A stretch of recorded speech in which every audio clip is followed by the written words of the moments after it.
आज हम जानेंगे विज्ञान का ज्ञान, वो भी बरसात के बारे में।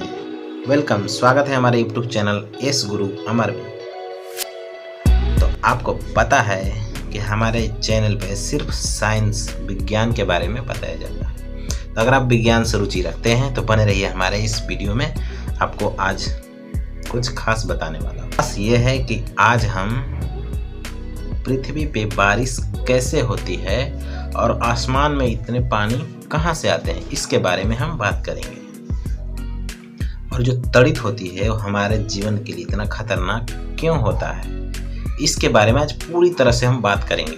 तो बने रहिए हमारे साथ। चलिए शुरू करते हैं आज का वीडियो। तो चलिए आज हम इस बारिश की होने की प्रक्रिया को समझते हैं। ये बारिश होता कहाँ है और बारिश में इतना पानी ऊपर से कहाँ से आता है। तो चलिए देर नहीं करते हैं, शुरू करते हैं। तो आप जानते हो कि पानी वाष्प बन जाता है और ऊपर उड़ जाता है।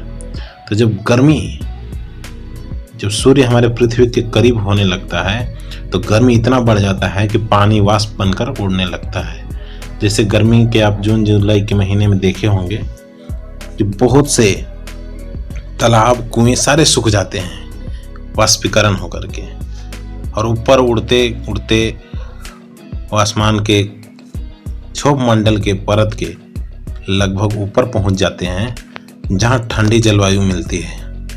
और जहां ठंडी होती है वहां ये धीरे धीरे जमने लगते हैं, जो एक बादल का रूप ले लेते हैं। बादल हम जिसे कहते हैं वो बादल एक्चुअली होते नहीं, वो तो वाष्प का एक संग्रह होता है जिसे वो बादल कहते हैं। तो ज़्यादा मात्रा में जमा होती है और जैसे जैसे ऊपर उठती है वो धीरे धीरे बर्फ़ के रूप में जमने लगती है।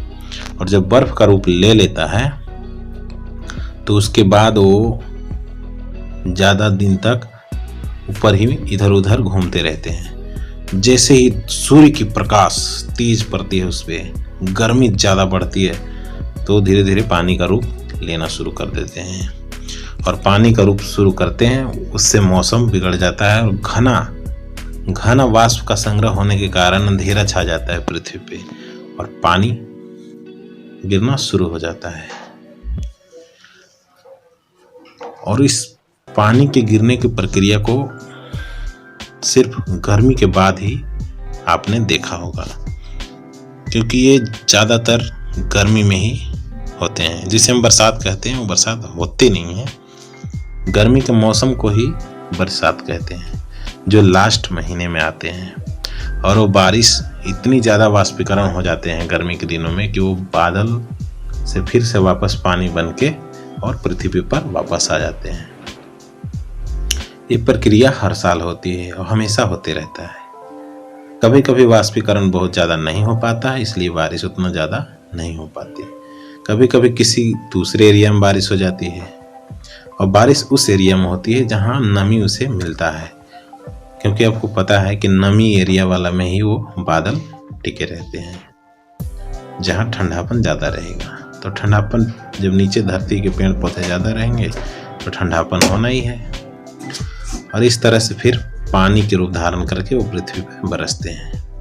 और आपने एक बात और देखी होगी कि बहुत तेज तेज लाइट निकलती है। वो लाइट कोई और नहीं, वो बादल के समूहों में एक आसपास इधर उधर गुजरने और टकरने की वजह से उनमें एक विद्युत ऊर्जा पैदा हो जाती है, जो सिर्फ प्लस चार्ज होता है। और आप जानते हैं कि प्लस चार्ज माइनस चार्ज में जाना चाहता है, तो माइनस उसको मिल नहीं पाता, इसलिए वो आपस में टकर टकर कर लाइट निकालते हैं और अधिक मात्रा में इलेक्ट्रिसिटी हो जाती है, तो वो धरती पे नीचे आना चाहता है। और ज़्यादा मात्रा में होने के कारण वो तड़ित के रूप में नीचे गिरता है। और वो पृथ्वी के सतह से जो ऊपरी भाग होती है, जो सबसे ऊपर दिखेगा, जैसे कि पेड़ पौधे लंबे लंबे होते हैं, बड़े बड़े होते हैं, वो दिखते हैं, वहीं पे वो तड़ित गिर जाता है, जिससे बहुत ज़्यादा इलेक्ट्रिसिटी होती है और उसमें गर्मी भी बहुत ज़्यादा होती है और वो नीचे ज़मीन पे गिर जाता है। तो आपने ये नहीं जानने की कोशिश की कि बादल से पानी कैसे बनते हो, तो आपको पता हो, क्योंकि घर में आप देखे होंगे कि जब वाष्प निकलता है और उसके खाना वाना बनता होगा तो प्लेट उलेट पे देखे होंगे पानी बूंद के रूप में जम जाता है, जैसे आपने स्क्रीन में भी देखा। जो तड़ित होता है वो बहुत ही पावरफुल और बहुत ही ताकतवर होता है, जो हमारे पृथ्वी की सतह पर पहुंचते ही समाप्त हो जाता है। परंतु वो इतना खतरनाक, इतना हाई वोल्टेज होता है जो किसी के शरीर में छूना तो दूर की बात, उसके एरिया में भी अगर आ जाए तो उसकी तुरंत मौत हो जाती है और उसकी इलेक्ट्रिक पावर की वजह से झुलस जाता है। तो यही कारण है, अगर इसके बारे में विशेष रूप से जानकारी प्राप्त करना है तो मैं विद्युत के बारे में एक वीडियो बनाऊंगा, उसमें विस्तार से इस बात करेंगे। तो चलिए आगे बढ़ते हैं। तो आपने जान लिया कि बारिश कैसे होती है और बादल में पानी कहाँ से आते हैं। तो इसी तरह की वीडियो देखने के लिए हमारे यूट्यूब चैनल में बने रहिए और हमारे चैनल को सब्सक्राइब जरूर करें।